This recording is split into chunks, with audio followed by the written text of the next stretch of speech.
গোয়েন্দা কিশোর মুসা রবিনের দুর্দান্ত অভিযান নিয়ে রচিত ৩ গোয়েন্দা। আজকে থাকছে গল্প অপারেশন কক্সবাজারের অন্তিম পর্ব। ১১। নার্স সাফিয়ার দেখা পেলে? জিজ্ঞেস করলো রবিন। দুপুরে ক্যান্টিনে খেতে বসেছে দুজন। মুখ তুলল কিশোর। তোমার কি এখনো ধারণা কাল রাতে আমি ভুল দেখেছি? না না, তা নয়। কিশোরের দৃষ্টি এড়াতেই রূপচাঁদার কাটা বাছায় মন দিল রবিন। এমনিই জিজ্ঞেস করেছি, কোনো খোঁজ আছে কিনা। খুব টেস্টি মাছ। ২-৩ দিনের আগে খোঁজ পড়বে বলে মনে হয় না। চিন্তিত ভঙ্গিতে ভাত মুখে দিল কিশোর। কেন? হঠাৎ অসুস্থ হয়ে অনুপস্থিত থাকতে পারে যে কেউ। ২-৩ দিন যাওয়ার পর যদি কোনো খবর না পাঠায় অফিসে, তখন হয়তো খোঁজ নেওয়ার ব্যবস্থা করবে শিফট ইনচার্জ। নাও করতে পারেন। এত বড় হাসপাতাল, কত নার্স।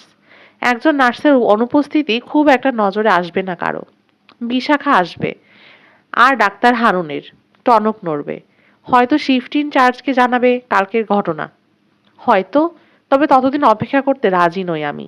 কি করবে? সাফিয়ার বাড়িতে যাব। বাড়ির লোককে ওর কথা জিজ্ঞাসা করব। দেখি ওরা কি বলে। তবে আমার বিশ্বাস যাওয়া লাগবে না। আজই খোঁজ করতে আসবে ওরা। হাসপাতালে ২-৩ দিন অনুপস্থিত থাকলে এখানকার কেউ হয়তো খোঁজ নেবে না, কিন্তু বাড়িতে ২৪ ঘন্টা না গেলেই বাড়ির লোক অস্থির হয়ে পড়বে। তা ঠিক। খাওয়া শেষ করে রবিন চলে গেল তার ডিউটিতে। কিশোর উঠে এলো এক্স-রে রুমে। গড়িয়ে গড়িয়ে কাটলো আরেকটা একঘেয়ে দিন। বিকেলে শিফট শুরু হওয়ার সঙ্গে সঙ্গে চিলড্রেন্স ফ্লোরে উঠে এলো সে। সাফিয়ার ঠিকানা জানা দরকার। নার্স বিশাখা এসেছে। কিশোরকে থেকে জিজ্ঞেস করলো, কাল সাফিয়ার সঙ্গে দেখা হয়েছিল? না। আজকে? আজকে তো তিনি আসেননি, সেজন্যই এলাম আপনার কাছে। ওর ঠিকানা দরকার। কি এমন কাজ তোমার ওর সঙ্গে? যেন খুব অসহায় বোধ করছে এমন ভঙ্গি করে কিশোর বলল, এক্স-রে রুমে কাজ করতে আমার একদম ভালো লাগে না। সিস্টার সাফিয়া নার্স সুপারভাইজারের কাছে কমপ্লেন করেছে আমার নামে। তাই তাকে ধরেই আবার এখানে ফেরার ইচ্ছে। সুপারভাইজারকে বলে যদি আবার আমাকে এখানে নিয়ে আসে তাহলে বেঁচে যাই। মৃদু হাসল বিশাখা। ও, এই সমস্যা? আমাকে আগে বললেই পারতে। ঠিক আছে, আমার সঙ্গে দেখা হলে সাফিয়াকে বলে দেব। হাসি ছড়িয়ে পড়ল কিশোরের মুখে। অনেক ধন্যবাদ আপনাকে সিস্টার। কোথায় দেখা হবে? থাকেন কোথায়? কেন? হাসপাতালের নার্স কোয়ার্টারে। ও, আমি ভেবেছি বাড়িতে থাকে পরিবারের সঙ্গে। না, থাকে না। স্বামীটা একটা শয়তান, কাজকর্ম কিচ্ছু করে না। ভাত দিতে পারতো না, উল্টে মাতাল হয়ে এসে ভাত চেয়ে না পেয়ে বউকে পেটাতো। একটা মেয়ে আছে। সহ্য করতে না পেরে শেষে মেয়েকে নিয়ে পথে বেরিয়ে পড়লো একদিন সাফিয়া। পেটের দায়ে নার্সের চাকরি নিল। মেয়েটা এখন কোথায়? চিটাগাঙে। হোস্টেলে রেখে পড়ায় ওকে সাফিয়া, ডাক্তার বানাবে। নার্স সাফিয়ার বদমেজাজের একটা বড় কারণ খুঁজে পেল কিশোর। তার এটিম মেয়েটার কথা ভেবে দুঃখ হলো। কে দেখবে এখন ওকে? বাপের কাহিনী তো যা শুনলো, ও থাকা না থাকা সমান। ঘড়ি দেখলো বিশাখা। এখনো আসছে না কেন? আনমনে বলল, হয়তো আজ আর আসবেই না। মাঝে মাঝে এরকম চলে যায় সে। কোথায়? মেয়ের কাছে? মাথা ঝাঁকালো বিশাখা। স্বামীর সঙ্গে সম্পর্ক আছে, নামকাও আসতে। স্বামীটাই রেখেছে টাকার জন্য। নিয়মিত টাকা নিতে আসে সাফিয়ার কাছে। না দিলে ভয় দেখায় আদালতে নালিশ করে মেয়েকে ওর কাছ থেকে কেড়ে নেবে। কিছুদিন আগে এসে হুমকি দিয়ে গেছে। ওর টাকার বড় প্রয়োজন। ২০,০০০ টাকা দিতে হবে। খুবই মুষড়ে পড়েছে বেচারি সাফিয়া। এত টাকা একসঙ্গে ও কোত্থেকে দেবে? ব্ল্যাকমেইলের গন্ধ পাচ্ছে কিশোর। আগ্রহী হয়ে উঠল। সাফিয়ার স্বামীর সঙ্গে কথা বললে হয়তো মূল্যবান তথ্য পাওয়া যাবে। কানিবকের মতো সামনে গলা বাড়িয়ে দিয়ে বলল, লোকটার নাম কি? কোথায় থাকে? নাম বারেক। কোথায় থাকে জানি না, তবে কক্সবাজারে থাকে না এইটুকু জানি। ঠোকর দেওয়ার পর মাছ ফসকে যাওয়া বকের মতোই আবার গলাটা ফিরিয়ে আনলো কিশোর। ও। আগের দিন লাশ দেখার কথা নিয়ে কোনো কথা তুলল না আর বিশাখা। কিশোরও সে সম্পর্কে কিচ্ছু বলল না। যা জানতে এসেছিল তার চেয়ে বেশিই জেনেছে। সন্তুষ্ট হয়ে বিশাখাকে আরেকবার ধন্যবাদ দিয়ে নার্স স্টেশন থেকে বেরিয়ে এলো সে। বাড়ি ফেরার পথে প্রাইমারি স্কুলে ঢুকে দেখলো রবিন আছে কিনা। আছে। ও বলল ফিরতে তার আরো কিছুটা দেরি হবে। কাজের চাপ পড়ে গেছে। রাতেই কর্মীদের মধ্যে বিলি বন্টন শেষ করে রাখতে হবে। খুব ভোরে যাতে ত্রাণ সামগ্রী নিয়ে বেরিয়ে যেতে পারে ওরা। বাড়িতে এসে দেখলো খালা ফেরেননি। কাজের বুয়া চা নাস্তা দিয়ে গেল। হাত মুখ ধুয়ে নিল সে। ভূতের গলিতে যাওয়ার কথা ভাবলো। রবিন কখন ফেরে তার ঠিক নেই। ওর জন্য বসে থাকলে দেরি হয়ে যাবে। হয়তো আজ আর যাওয়াই হবে না। ভেবে উঠে পড়ল। কাপড় বদলে নিল। জিন্সের প্যান্ট পরল, খয়েরি রঙের গেঞ্জি, যাতে অন্ধকারে গা ঢাকা দিয়ে থাকা সহজ হয়। বাড়িটার ওপর চুরি করে নজর রাখার প্রয়োজন হতে পারে। বাড়ি থেকে বেরিয়ে রিক্সা নিল। ভূতের গলির মুখের কাছে যখন পৌঁছালো, শেষ বিকেলে লম্বা ছায়া পড়েছে। গোরস্থানের কাছে এসে রিক্সা ছেড়ে দিল। রিক্সা ঘুরিয়ে নিয়ে রওনা হয়ে গেল রিক্সাওয়ালা। বাঁক নিয়ে ওটা অদৃশ্য হয়ে যেতে কয়েক মিনিট লাগলো। একেবারে নীরব হয়ে আছে এলাকাটা। রাস্তায় লোক চলাচল প্রায় নেই বলতে গেলে। মনে হতে লাগলো ভূতের গলির স্তব্ধ আবহাওয়া যেন গিলে নিল ওকে। মোটেও ভালো লাগলো না পরিবেশটা। পাহাড়ি অঞ্চলে বিকেল শেষ হতে না হতে অন্ধকার নামলো। গোধূলির সময় বড় কম। একটা দুটো করে আলো জ্বলে উঠতে লাগলো ছড়িয়ে ছিটিয়ে থাকা বাড়িগুলোর জানালায়। গাছপালা আর ঝোপঝাড়ের ফাঁকে এখানে সাধারণ আলোকেও অপার্থিব লাগছে। দীপুর বাড়ির দিকে হাঁটতে শুরু করলো কিশোর। গেটের কাছে এসে সামনে দিয়ে না ঢুকে পেছন ঘুরে পিছন দিকে চলে এলো। ঘন ঝোপঝাড় আছে সেখানে। সেগুলোর ভেতর দিয়ে নিঃশব্দে চলে এলো রান্নাঘরের জানালার কাছে। আলো জ্বলছে। আস্তে করে মাথা উঁচু করে উকি দিল ভেতরে। একটা ছোট টেবিলের সামনে বসে আছে দীপু। চেনাই যাচ্ছে না। চেহারাটা অন্যরকম লাগছে। অসুস্থতা কতটা বদলে দিতে পারে মানুষের চেহারা ভেবে অবাক হয়ে গেল ও। দীপুর চোখ বোজা, তবে ঘুমোচ্ছে না। ওর সামনে বসে থাকা একজন মহিলার কথায় অন্যমনস্ক ভঙ্গিতে খুব আস্তে মাথা নাড়ছে মাঝে মধ্যে। মহিলাকে আগে কখনো দেখেনি কিশোর। জানালার একটা পাল্লা ফাঁক হয়ে আছে, কিন্তু মহিলা এতই নিচু স্বরে কথা বলছে বুঝতে পারল না সে। দীপুর পরনের পোশাক দেখে অনুমান করলো ওকে বাইরে নিয়ে যাওয়া হবে। একটা ছোট সুটকেস রাখা আছে যার দরজার কাছে। খেলনা ভালুকটা দেখতে পেল না। মিসেস ইসলামের চেয়ে এই মহিলার বয়স কম। ক্লান্ত দেখাচ্ছে, অধৈর্য। দীপুকে কোনো মতে বোঝাতে না পেরেই বোধহয় রেগে যাচ্ছে সে। কি বলছে ও? কোথায় নিয়ে যেতে চায় ছেলেটাকে? রান্নাঘরে দরজার কাছে এসে দাঁড়ালো একটা লোক, সঙ্গে মিসেস ইসলাম। টেবিলের সামনে বসে থাকা মহিলাকে কিছু জিজ্ঞেস করলো লোকটা। নিরাশ ভঙ্গিতে মাথা নাড়ল মহিলা। হাত ধরে দীপুকে চেয়ার থেকে নামালো ওর মা। ঝাড়া দিয়ে হাত ছাড়ানোর চেষ্টা করলো দীপু। পারলো না, কেঁদে ফেললো। টানতে টানতে ওকে দরজা দিয়ে বের করে নিয়ে গেল মিসেস ইসলাম। সুটকেস তুলে নিয়ে ওদের পেছন পেছন গেল লোকটা। ওদের পেছনে দ্বিতীয় মহিলা। ছেলেটাকে নিয়ে বাইরে বেরোলো তিনজন। বারান্দার নিচে একটা গাড়ি দাঁড়িয়ে আছে। অসহায় বোধ করলো কিশোর। ওর গাড়ি নেই। ওদেরকে অনুসরণ করতে পারবে না। গাড়িটার নম্বর লিখে রাখা দরকার। কাগজ কলমের জন্য পকেটে হাত দিল। নেই। মরিয়া হয়ে হাত টানে শুরু করলো অন্য পকেটগুলো। কোনোটাতেই নেই। বাসায় ফিরে কাপড় বদলেছে। তারপর নোটবুক এবং কলম নেওয়ার কথা তার মনেই ছিল না। নিলেও লাভ হতো না। কি লিখতো? এতই অন্ধকার, গাড়ির নম্বর প্লেট পড়তে পারছে না। বাড়ির সামনে কোনো আলো জ্বালানো হয়নি। ঝোপের মধ্যে লুকিয়ে বসে দেখলো দীপুকে নিয়ে গাড়ির পেছনের সিটে উঠলো দ্বিতীয় মহিলা। লোকটা উঠলো ড্রাইভিং সিটে। বারান্দার সিঁড়িতে দাঁড়িয়ে রইল মিসেস ইসলাম। ছেলের কান্নায় তার বিন্দুমাত্র মন ভেজেনি। হেডলাইট জ্বলল গাড়িটার। দড়াম করে দরজা লাগালো লোকটা। ইঞ্জিন স্টার্ট নিল। চলতে আরম্ভ করলো গেটের দিকে। পেছনের সিটে নেতিয়ে পড়েছে দীপু। বেরিয়ে গেল গাড়িটা। ভারী হয়ে গেল নীরবতা। ঘরে ঢুকে সামনের দরজা বন্ধ করে দিলেন মিসেস ইসলাম। যেখানে ছিল সেখানেই রইল কিশোর। শূন্য রান্নাঘরে ফিরে আসতে দেখলো মহিলাকে। আর কিছু দেখার নেই সেখানে। সরে আসতে যাবে, ঠিক এই সময় কানে এলো তীক্ষ্ণ চিৎকার বাড়ির ভেতরে কোনো একটা ঘর থেকে। শব্দটা যেন ফুঁড়ে দিল রাতের নীরবতাকে। পাগলের মতো চিৎকার করছে একটা বাচ্চা ছেলে। তারপর ফোঁপাতে শুরু করলো। মনে হলো মারছে কেউ ওকে। 12। স্তব্ধ হয়ে গেছে কিশোর। থেমে গেছে কান্নার শব্দ। আবার নীরব হয়ে গেল ভূতের গলি। বাড়ির ভেতর থেকে আর কোনো শব্দ আসছে না।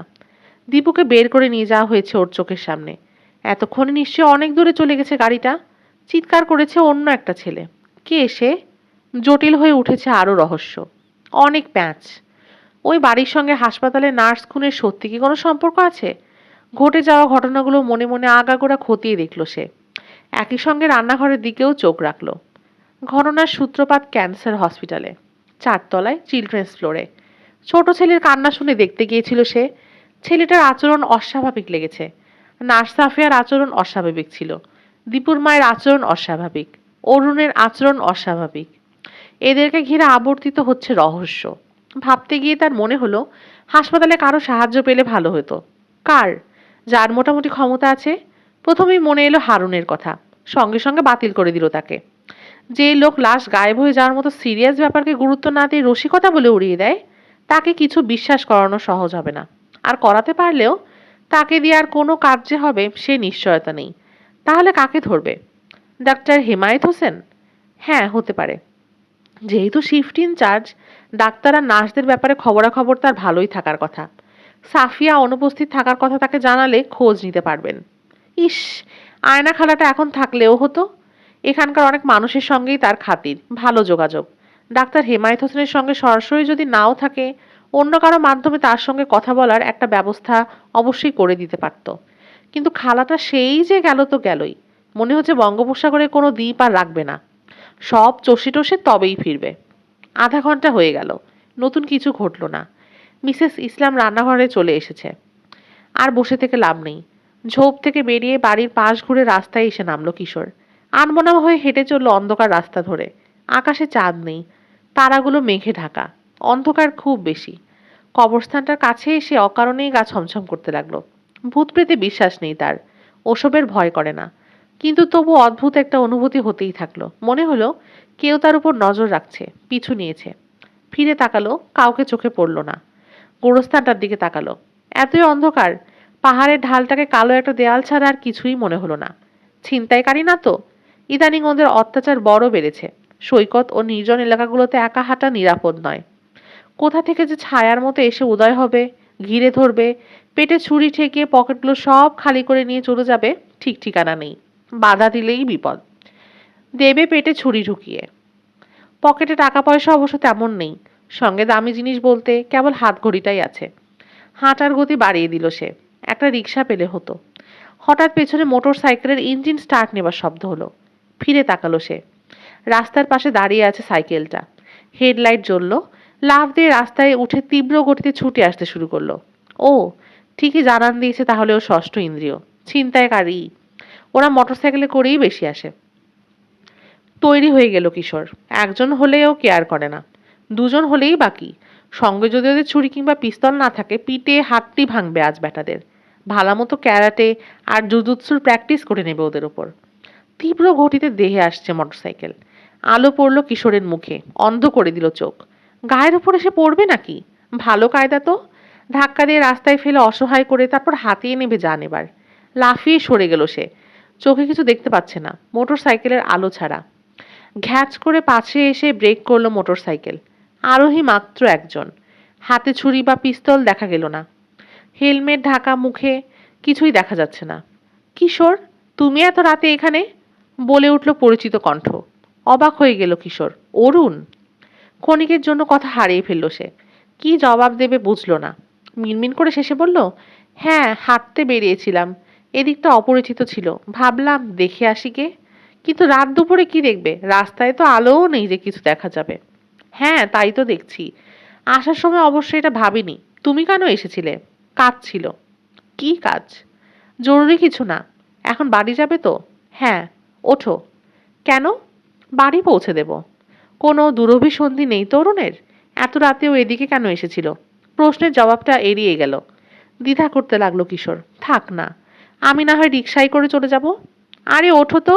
রিক্সা পেতে হলেও অনেকখানি হাঁটতে হবে। কি করবে অন্ধকারে হাঁটতে? দেখতে চাইলে দিনের বেলা বেরিয়েও। ছুটির দিনে আমার সঙ্গেও ঘুরতে পারো, কক্সবাজার দেখিয়ে দেব। আর কিছু বলল না কিশোর। উঠে বসলো অরুণের পেছনে। পর্ব 13। ঘরে যখন ফিরল, পিটপিট করে বৃষ্টি আরম্ভ হয়েছে।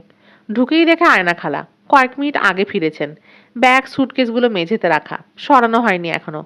মুসা গেছে বাথরুমে। রবিন ডিউটি থেকে এখনো ফেরেনি।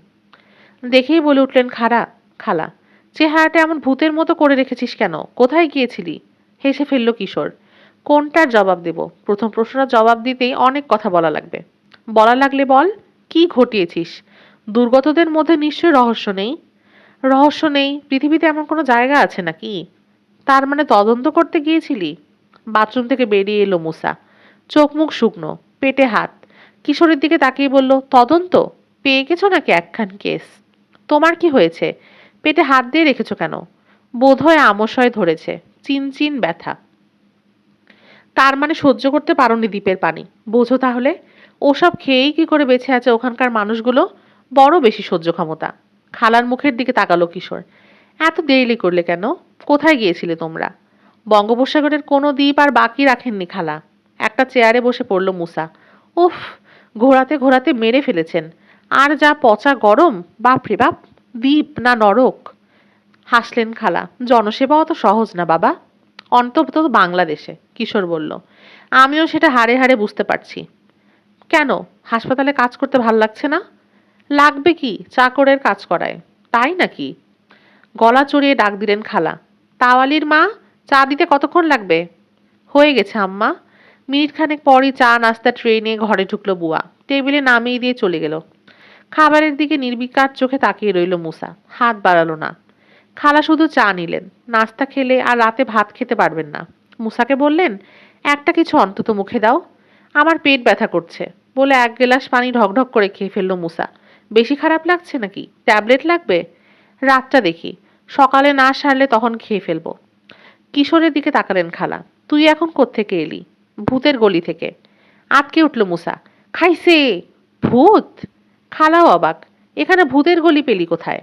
আমি না, হিরণ মিয়া পেয়েছে। ভুরু কুঁচকে গেল খালার। হাঁ করে তাকিয়ে রইলেন বোনপোর মুখের দিকে। তুই কি সবসময় এমন করে কথা বলিস নাকি? জোরে হাসতে গিয়ে পেটে টান পড়ায় আউ করে উঠল মুসা। আপনি ওর কি দেখেছেন খালা? নাটকীয়তা, হেয়ালি করে কথা বলা, এমন বদভ্যাস ওর বড়ও বেশি। বিরক্ত করে ফেলে, নিজে খুব মজা পায়। আমাদের এখন গা সওয়া হয়ে গেছে। কিশোরের দিকে তাকালো। হিরণ মিয়াটাকে? রিক্সাওয়ালা। কোন রাস্তাটার নাম ভূতের গলি রেখেছে হিরণ মিয়া? বুঝিয়ে বলল কিশোর। ওখানে গিয়েছিলি কেন? খালার প্রশ্ন। গিয়েছিলাম কি আর সাধে? একটা বাচ্চা ছেলের মা তার সঙ্গে খারাপ আচরণ করছিল। কেন করেছে জানতে। হাল ছেড়ে দিলেন খালা। ছেলের সঙ্গে মায়ের খারাপ আচরণের মধ্যে রহস্য কোথায় মাথায় ঢুকলো না তার। চায়ের কাপটা পিরিচে নামিয়ে রেখে হতাশ ভঙ্গিতে হেলান দিলেন চেহারে। কিশোরের স্বভাব জানা আছে মোসার, সে হতাশ হলো না, বরং আগ্রহ দেখা দিল চোখের তারায়। কি ব্যাপার বলো তো, জটিল কোনো রহস্য নাকি? মাথা ঝাঁকালো কিশোর। সাংঘাতিক ঘটনা ঘটে গেছে হাসপাতালে। একজন নার্স খুন হয়েছে, তারই তদন্ত করছি। আবার পিঠ সোজা হয়ে গেল খালার। খুন? হ্যাঁ, লাশটা আমি প্রথম আবিষ্কার করি। ফিরে এসে ডাক্তার আর সিকিউরিটি গার্ড নিয়ে গিয়ে দেখি উধাও। নির্ঘাত ভূত। অপঘাতে মৃত্যু তো, মরেই ভূত হয়ে গেছে। তোমরা যাওয়ার আগেই উঠে চলে গেছে আর তার আসল জায়গায়। ভূতের গলিতে কি ওটাকে খুঁজতেই গিয়েছিলে নাকি? দাঁড়াও, বাথরুম থেকে আসি, তারপর সব বলছি। উঠে চলে গেল কিশোর। কয়েক মিনিট পর ফিরে এসে দেখে রবিনও বসে আছে, ডিউটি থেকে ফিরেছে। গোড়া থেকে সব বলতে লাগলো কিশোর। রবিন চুপচাপ রইল। খালাও কোনো প্রশ্ন করলেন না। কেবল মুসা মাঝে মধ্যে দু একটা কথা জিজ্ঞেস করলো। কিশোরের কথা শেষ হওয়ার অপেক্ষায় সে এতক্ষণ অনেক কষ্ট করে সহ্য করে বসে থেকেছে। আর পারল না, দৌড় দিল বাথরুমে। আমি শিওর, কিশোর বলল, দীপুর সঙ্গে নার্স সাফিয়ার খুন হওয়ার কোনো একটা সম্পর্ক আছে। সাংঘাতিক কিছু একটা ঘটছে ক্যান্সার হাসপাতালে। ঝিম মেরে রইল খালা। কিশোর বলল, তুমি কি আমার কথা বিশ্বাস করছো না? করবো না কেন, করছি, কিন্তু আমি ভয় পাচ্ছি। এইসব বিপদের মধ্যে তোর যাওয়া ঠিক হচ্ছে না। পুলিশকে জানানো দরকার। আমি এক্ষুনি ফোন করছি। না না খালা, বাধা দিল কিশোর। ও কাজ ভুলেও করো না, ওরাও আমার কথা বিশ্বাস করবে না, হেসেই উড়িয়ে দিবে। সাফিয়ার খোঁজ খবর তো করতে পারবে? সাফিয়া নয়, সাফিয়ার লাশের। বিশ্বাসে যদি না করে, খোঁজ করতে যাবে কোন দুঃখে? ওদের লাগবে না। হাসপাতালে কারো সাহায্য পেলে লাশটা আমিও খুঁজে বের করতে পারবো। কার সাহায্য চাস? Sikdar Hemayet Hossain, child specialist. ঠিক আছে, বলবো তাকে। পরিচয় আছে? মুচকি হাসলেন খালা। একটা কথা তুই জানিস না, ওই হাসপাতালের জায়গা সবটা কিনে দেয়নি কর্তৃপক্ষ। তার মধ্যে দান খয়রাতের ব্যাপারও আছে। ওখানে তোর খালুর জায়গা ছিল অনেকখানি। কিনে নিতে চেয়েছিল ওরা, কিন্তু টাকা নিতে রাজি হননি তিনি, দান করে দিয়েছেন। সেই কারণে হাসপাতালের বোর্ড অফ ট্রাস্টির একজন সদস্য করে নেওয়া হয়েছে আমাকে। কাল সন্ধ্যায় একটা মিটিংও আছে ওখানে, আমাকেও যেতে হবে। উজ্জ্বল হয়ে উঠল কিশোরের মুখ। তাহলে তো আর কথাই নেই। তুমি তার সঙ্গে আমার যোগাযোগটা করিয়ে দাও, তাকে সব খুলে বলবো। তিনি যদি মনে করেন পুলিশকে খবর দেওয়া দরকার, তাহলে দেবেন। এক মুহূর্ত ভাবলেন খালা। তা অবশ্য মন্দ বলিসনি। হাসপাতালের ঘটনা পুলিশকে জানালে ওখানকার লোকেই জানাবো। রাত হয়ে গেছে, আজ আর ডাক্তারকে বিরক্ত করাটা ঠিক হবে না। কাল সকালে ফোন করব। তোর আর যাওয়ার কি দরকার, আমি তাকেই সব বলে দেব। না, তোমার বলাটা ঠিক হবে না। কেসের তদন্ত এখনো অনেক বাকি, সে মজা থেকে বঞ্চিত হতে চায় না কিশোর। খুঁটিনাটি জিজ্ঞেস করলে জবাব দিতে পারবে না, বলতে হবে আমাকেই। কিশোরের দিকে দীর্ঘ একটা মুহূর্ত তাকিয়ে রইলেন খালা। তা বটে, ঠিক আছে, তুইই বলিস। কাল আর ত্রাণ বিতরণে বেরোচ্ছ না?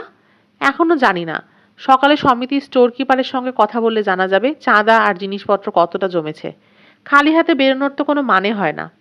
সব না খেয়ে আছে ভুখা মানুষের দল। ইস, কি যে কষ্ট, ওদের না দেখলে বুঝবি না। পেটে খাবার নেই, অঝোর বৃষ্টির মধ্যে মাথায় কলা পাতা দিয়ে বসে আছে। মাথা গোজার ঠাঁইটুকু উড়িয়ে নিয়ে গেছে ঝড়। ছোট ছোট দুধের বাচ্চাগুলো ভিজে চুপচুপে হয়ে কুঁকড়ে বসে আছে, লেপ্টে থাকে মায়ের বুকের সঙ্গে। কঙ্কালসার দেহ, পড়ে পড়ে কাতরায় জখমি মানুষ। এ দৃশ্য কি আর সহ্য করা যায়? থাক, আর বলো না। হাত নাড়ালো কিশোর। ভালো লাগছে না শুনতে। পর্ব 14। পরদিন সকালে খোলা জানালা দিয়ে ঝড়ো বাতাস এসে ঝাপটা দিয়ে ঘুম ভাঙালো কিশোরের। প্রথমে একটা চোখ মেলল, তারপর আরেকটা। তাকালো বাইরের দিকে। মুখ গোমরা করে রেখেছে মেঘলা আকাশ। দেখেই মনটা খারাপ হয়ে গেল ওর। এই আবহাওয়া মোটেও ভালো লাগছে না। কেমন বিষণ্ণ ধূসর আলো। এর চেয়ে বৃষ্টি হওয়া অনেক ভালো। সাগরের গর্জন কানে আসছে। ফুঁসছে সাগর। বছরের এই সময়টায় মেজাজ খুব খারাপ থাকে তার।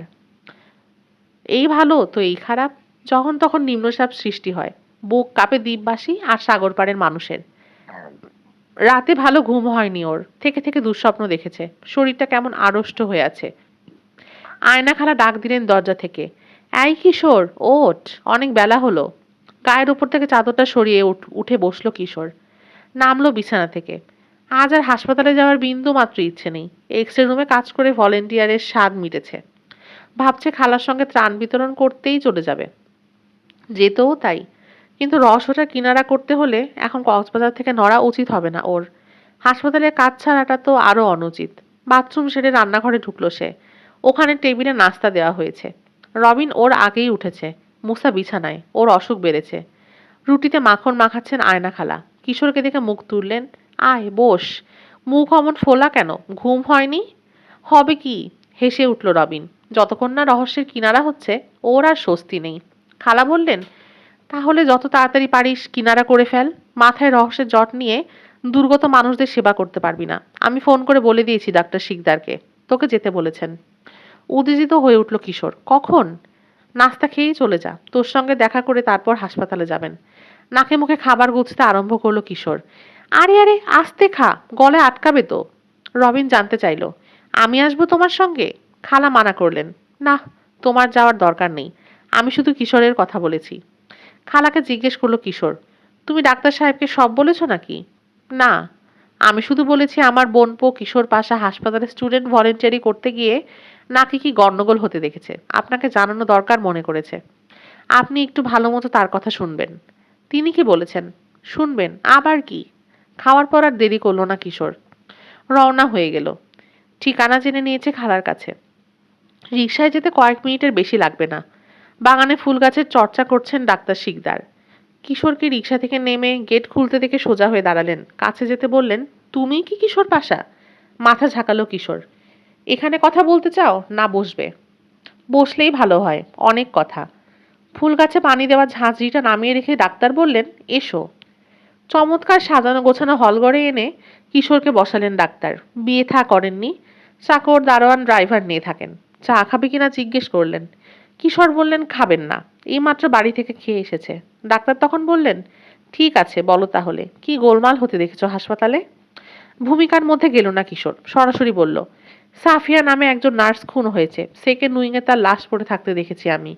ফিরে এসে নার্স বিশাখাকে বললাম। সে ডাক্তার হারুন আর দুজন সিকিউরিটি গার্ডকে ডেকে আনলো। সবাই মিলে দেখতে গেলাম। গিয়ে দেখি লাশটা আর নেই। কেউ ততক্ষণে সরিয়ে ফেলেছে। আমার কথা আর বিশ্বাস করছে না এখন। পিঠ সোজা করে ফেলেছেন ডাক্তার শিকদার। অবাক হয়ে তাকিয়ে আছেন কিশোরের মুখের দিকে। খুনিকে দেখেছো? না, শুধু লাশটা দেখেছি। সেকেন্ড উইংয়ের মেঝেতে পড়েছিল। গলায় একটা সার্জিক্যাল নাইফ গাঁথা। মরা, কোনো সন্দেহ নেই আমার। তাই দৌড়ে গিয়ে নার্স বিশাখাকে খবর দিয়েছিলাম। রেগে গেলেন ডাক্তার শিকদার। এত বড় একটা ঘটনা ঘটে গেল আর আমাকে কেউ কিছু বললো না। লাশটা পরে আর পাওয়া যায়নি বলে হয়তো বলেনি। ডাক্তার হারুন বললেন, তার এক কলিগ ডাক্তার হান্নান নাকি রসিকতা করে মর্গের বেওয়ারিশ লাশ ফেলে গিয়েছিলেন। আমি দেখে আসার পর আবার তুলে নিয়ে গেছেন। সেজন্য পরে গিয়ে আর পাওয়া যায়নি। গম্ভীর হয়ে বললেন ডাক্তার শিকদার। কি বললেন আসছেন নাম? সাফিয়া খাতুন, চিলড্রেন্স ফোরে ডিউটি দিত। চিনেছি। তুমি বলছো সে খুন হয়েছে? তাতে আমার কোনো সন্দেহ নেই। সন্ধ্যার পর আর তাকে হাসপাতালে দেখিনি। নার্স বিশাখাকে জিজ্ঞেস করলাম সাফিয়া হাসপাতালে আসে না কেন? সে কিছু বলতে পারল না। ও কিছু জানে না। সাফিয়ার সঙ্গে এরপরে আর দেখাও হয়নি তার। এত বড় একটা ঘটনা কেউ জানালো না আমাকে। আপন মনে বিড়বিড় করতে করতে ফোনের দিকে সরে বসলেন তিনি। দাঁড়াও দেখছি। পাশে টিপয়ে রাখা রিসিভার তুলে নিয়ে ডায়াল করলেন। Hello, Mrs Rahela? আমি ডাক্তার হেমায়েত। শুনুন, নার্স সাফিয়ার একটা খোঁজ নিন তো। হাসপাতালে নাকি আসছেন না। কোথায় গেছে ও দেখুন। আছি, আমি লাইনেই আছি। কিশোরের দিকে তাকিয়ে রিসিভারের মাউথপিসে হাত চাপা দিয়ে ডাক্তার শিকদার বললেন, নার্স সুপারভাইজার। কিশোর বলল, চিনি। আমাকে চিলড্রেন্স ফোর্ড থেকে তিনি এক্স রে রুমে বদলি করেছেন। কথাটা যেন শুনতে পেলেন না ডাক্তার, অন্যমনস্ক হয়ে গেছেন। চোখ বুজে হেলান দিলেন সোফায়। মিনিট খানেক পর সজাগ হয়ে উঠলেন আবার। চোখ মেলে বললেন, হ্যালো, হ্যাঁ আছি, বলুন। আধ মিনিট চুপচাপ ওপাশের কথা শুনলেন। তারপর বললেন, ভালো মতো দেখেছেন? দরখাস্ত আছে? ও, তাহলে তো মিটেই গেল। ঠিক আছে, রাখলাম, থ্যাংক ইউ। রিসিভার নামিয়ে রেখে কিশোরের দিকে তাকালেন ডাক্তার শিকদার। নার্স সাফিয়া ছুটিতে গেছে। রেজিস্টারে এন্ট্রি আছে। তার দস্তখতও আছে। তুমি কবে যেন তার লাশ দেখেছো বললে? পরশুদিন সন্ধ্যায়। হ্যাঁ, পরশুদিনই ছুটিতে দরখাস্ত করেছে সে। কাল থেকে অনুপস্থিত। দ্বিধা করতে লাগলেন ডাক্তার শিকদার। কিশোরকে বলতে যেন বাধছে এরকম ভঙ্গিতে বললেন, আমারও ধারণা তোমার দেখায় ভুল হয়েছে। নার্স সাফিয়ার লাশ তুমি দেখনি। হারুনের কথাই ঠিক বলে মনে হচ্ছে আমার। হান্নান ওর সঙ্গে রসিকতা করেছে। এরকম সে মাঝে মধ্যেই করে। ওর আরও একজন কলিগের সঙ্গেও করেছে। এমনকি নাট গাইডটাকেও রেহাই দেয়নি। রাত দুপুরে একদিন লাশ কাটা ঘরে শব্দ শুনে দরজায় উকি দিয়ে দেখতে পেল গার্ড। দেখে সাদা পোশাক পরা লম্বা একটা ভূত ঘুরে বেড়াচ্ছে একটা কাটা লাশের চারপাশে। দারোয়ান তো ভয়ই অজ্ঞান। সেবা যত্ন করে হান্নানি আবার তার হুঁশ ফিরিয়েছেন। হা হা, নিশ্চয়ই বুঝতে পেরেছে ভূতটা কে ছিল। উসখুস করতে লাগলো কিশোর। ডাক্তার শিকদারকেও বিশ্বাস করতে পারলো না। এখন কি হবে? কি করে খুঁজে বের করবে সাফিয়ার লাশ? কি ভাবছো? জানতে চাইলেন ডাক্তার শিকদার। আরও একটা ঘটনা ঘটেছে স্যার। একটা বাচ্চা ছেলে এসেছিল চিকিৎসা নিতে। চিলড্রেন্স ফ্লোরের 17 নম্বর কেবিনে ছিল। এখন চলে গেছে। ওর মা ওর সঙ্গে ঠিক মায়ের মতো আচরণ করে না। ওদের বাড়িতে গিয়ে লুকিয়ে দেখে এসেছি আমি। অন্য আরেকজন মহিলা আর একটা লোককে দেখেছি জোর করে ছেলেটাকে গাড়িতে তুলে নিয়ে যেতে। আমার বিশ্বাস এর সঙ্গে সাফিয়ার কোনো সম্পর্ক আছে। চোখের পাতা সরু হয়ে এলো ডাক্তারের। কি সম্পর্ক? বুঝতে পারছি না। খোঁজ করলেই বেরিয়ে পড়বে। কিন্তু এই ব্যাপারে আমি কি করতে পারি? হাসপাতাল থেকে নিয়ে গেলেও এক কথা ছিল, কিন্তু বাড়িতে কোন মা তার ছেলে কার হাতে তুলে দিল সেটা তো আমার জানার বিষয় নয়। তবু যাই হোক, ছেলেটার নাম কি? কি অসুখ হয়েছিল? তরিকুল ইসলাম দীপু। নিউমোনিয়া হয়েছিল। ভূতের গলি, ইয়ে, ওই যে পাহাড়ের গায়ে পুরনো কবরস্থানটা আছে না খ্রিস্টানদের, তার নিচে রাস্তায় বাসা। বয়স 5 বছর কয়েক মাস। বিপদের মধ্যে আছে ছেলেটা। হাসপাতালে সারাক্ষণ কেঁদেছে। বাড়িতেও একই অবস্থা। আমার মনে হয় মহিলা খুব মারে ওকে। কান্নাটাকে আমি গুরুত্ব দিচ্ছি না। বাচ্চারা কাঁদেই। রোগ হলে তো আরো বেশি। তবে ওর ব্যাপারে কি নাম যেন বললে? দীপু। হ্যাঁ, দীপু। ওর ব্যাপারে খোঁজ একটা নেওয়া যাবে। আমাদের হাসপাতালে রিলিজ দেওয়ার পরেও রোগীকে অন্তত একবার চেক আপ করাতে নিয়ে আসার নিয়ম। কোন দিন আনতে হবে রিলিজ কার্ডে ডেট দিয়ে দেওয়া হয়। সেটা রেজিস্টারেও লেখা থাকে। নার্স সুপারভাইজারকে আমি বলে দেবো ছেলেটাকে চেক আপ করাতে আনলে যেন আমাকে খবর দেওয়া হয়। কোন দিন আনবে ওকে রেকর্ড দেখলেই জানা যাবে। রেকর্ড পাওয়া যাবে না, বলল কিশোর। রেকর্ড রুমে আমি নিজে খুঁজে দেখেছি। ফাইলটা নেই। সব কিছুতেই কি গায়েবিতে ধরলো নাকি? লাশ, মানুষ, ফাইল। উফ! ভুরু কুঁচকে উঠল কিশোরের। দিকে তাকিয়ে রইলেন কিছুক্ষণ ডাক্তার শিকদার। ধীরে ধীরে সহানুভূতির হাসি ফুটল মুখে। কিছু মনে করো না কিশোর। তোমাকে একটা কথা বলি। ওই ভলেন্টিয়ারের কাজ তুমি ছেড়ে দাও। এসব আজে বাজে খাটুনির কাজ তোমার জন্য নয়। ভীষণ মানসিক চাপ পড়েছে তোমার উপর। অভ্যেস নেই তো, স্নায়ুগুলো সইতে পারছে না। তুমি বরং বাড়িতে গিয়ে রেস্ট নাও। আপনি কি আমাকে হাসপাতালে যেতে নিষেধ করছেন? যেতে যদি ইচ্ছে করে অবশ্যই যাবে, তবে অন্যের সেবা করতে গিয়ে তোমার নিজের ক্ষতি করার মতো পক্ষে আমি মত দেব না। হাসপাতালে কাজ করতে গিয়ে খারাপ লাগছে না আমার। তবে এই এক্স রে রুমটা থেকে মুক্তি চাই।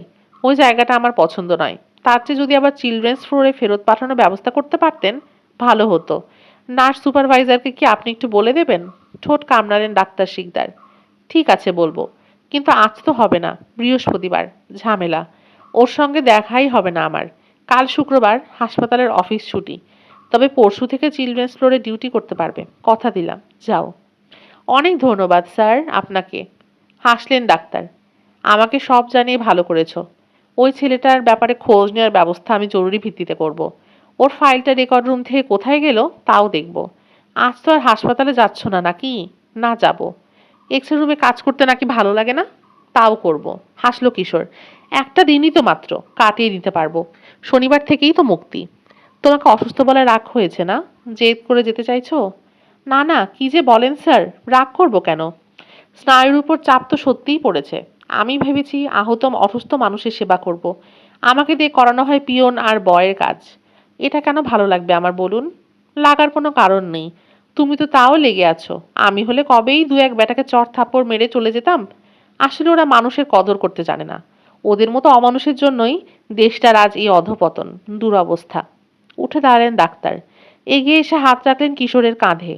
হাসপাতালে যে কোনো সমস্যা হোক চলে আসবে আমার কাছে, একটু দ্বিধা করবে না। আমার দরজা তোমার জন্য সব সময় খোলা। সে তো বুঝতেই পারছি স্যার। আয়না খালারও আপনার সম্পর্কে খুব উঁচু ধারণা। ওসব বাড়িয়ে বলা। উনি একটু বেশি পছন্দ করেন আমাকে। ঘড়ি দেখলেন ডাক্তার শিকদার। উঠে দাঁড়ালো কিশোর। চলি, আপনার অনেক সময় নষ্ট করলাম। Thank you sir. You are welcome. পর্ব 15। ডাক্তার শিকদারের সঙ্গে কি কথা হয়েছে বাড়ি ফিরে দুই সহকারী গোয়েন্দা আর আয়না খালাকে সব জানালো কিশোর। ইউনিফর্ম পরে হাসপাতালে যাওয়ার জন্য তৈরি হলো সে আর রবিন। মুসার অবস্থা কাহিল।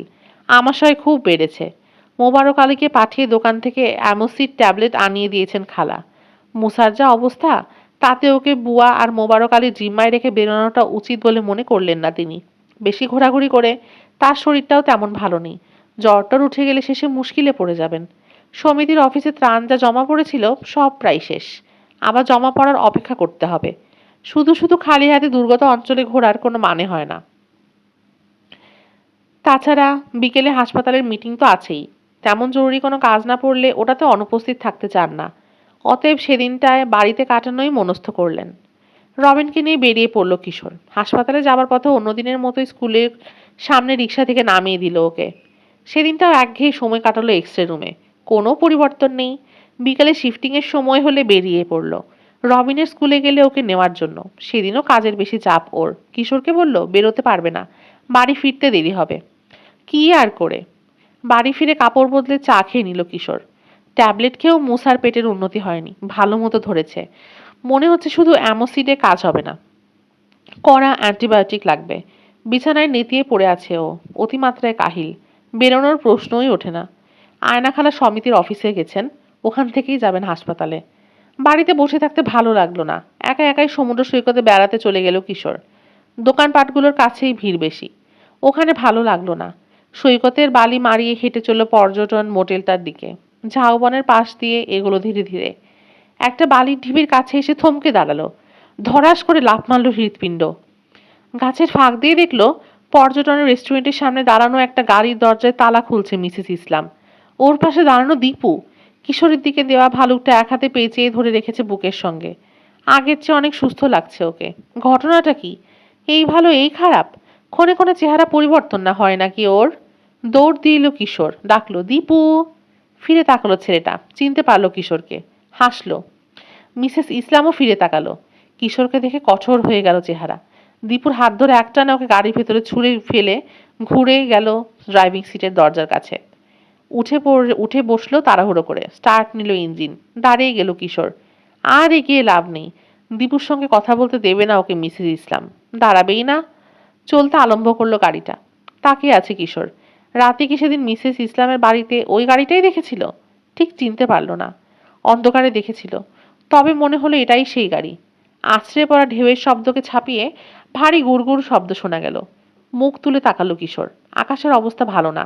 ঘন কালো মেঘ দ্রুত ছড়িয়ে পড়ছে। দিগন্তের কালো মেঘের বুকে বিদ্যুৎ চমকাচ্ছে ঘন ঘন। ঝড় আসছে। তাড়াতাড়ি দোকানগুলোর দিকে রওনা হলো সে। ওখানে গেলে রিক্সা পাওয়া যাবে। নির্জন হয়ে এসেছে এলাকাটা। আকাশের অবস্থা খারাপ দেখে বেশিরভাগ মানুষই চলে গেছে। দোকানপাটও বন্ধ হয়ে যাচ্ছে। তবে রিক্সা পেতে অসুবিধা হলো না। বাড়ি ফিরে দেখে অন্ধকার।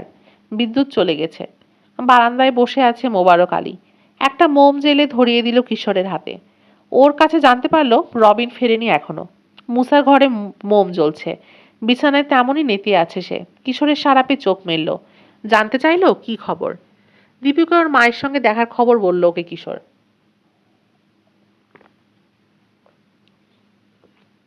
ঝিলিক দিয়ে উঠল বিদ্যুতের নীল আলো।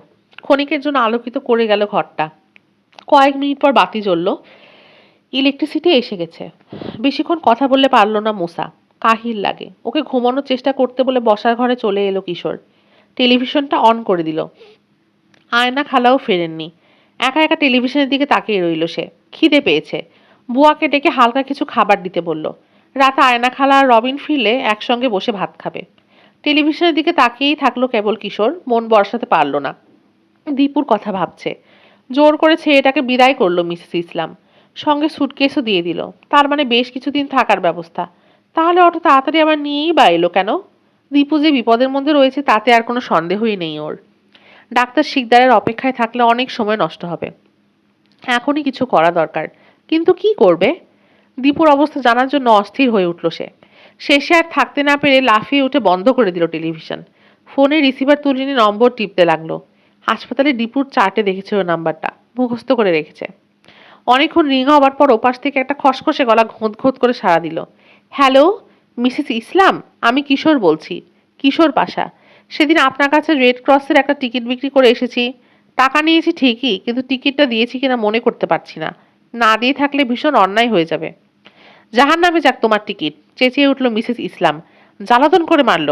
আমার পেছনে লেগেছো কেন বলো তো? আমি এখন ব্যস্ত, কথা বলতে পারবো না। প্লিজ মিসেস ইসলাম, রাখবেন না। দীপুর সঙ্গে একটু কথা বলতে দেবেন? না, তোমাকে সাবধান করে দিচ্ছি, আমাদের পেছনে লাগলে ভালো হবে না। এই, এখানে কি? চিৎকার করে উঠল মিসেস ইসলাম। সর! ঠাস করে চড় মারার শব্দ হলো। লাইন কেটে যাওয়ার আগে বাচ্চা ছেলের চিৎকার কানে এলো কিশোরের। এত জোরে একটা শিশুকে চড় মারলো! আর সহ্য করতে পারলো না ও। এর একটা বিহিত আজ রাতেই করবে। বুয়াকে ডেকে বলল, বুয়া, মুসাকে দেখো, আমি বাইরে যাচ্ছি। ঘণ্টাখানেকের মধ্যেই ফিরবো।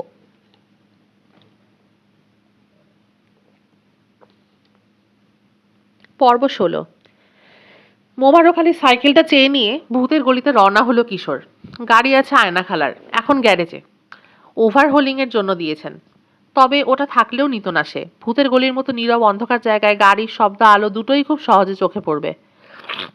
বাড়ির কাছাকাছি থামতে দেখলে সতর্ক হয়ে যাবেন মিসেস ইসলাম।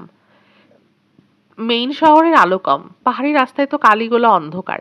তবে তাতে খুব একটা অসুবিধে হলো না কিশোরের, কারণ ঘন ঘন বিদ্যুৎ চমকাচ্ছে। সাইকেল চালাতে চালাতে ভাবছে সে কি করবে। বাড়িতে ঢুকবে, বের করে আনবে দীপুকে, যদি সে আসতে না চায়।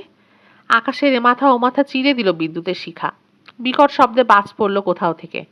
কানে তালা লেগে গেল। ঝড়ের আর দেরি নেই। বাড়িটার কাছে এসে একটা ঝোপের আড়ালে সাইকেলটা লুকিয়ে রাখলো সে।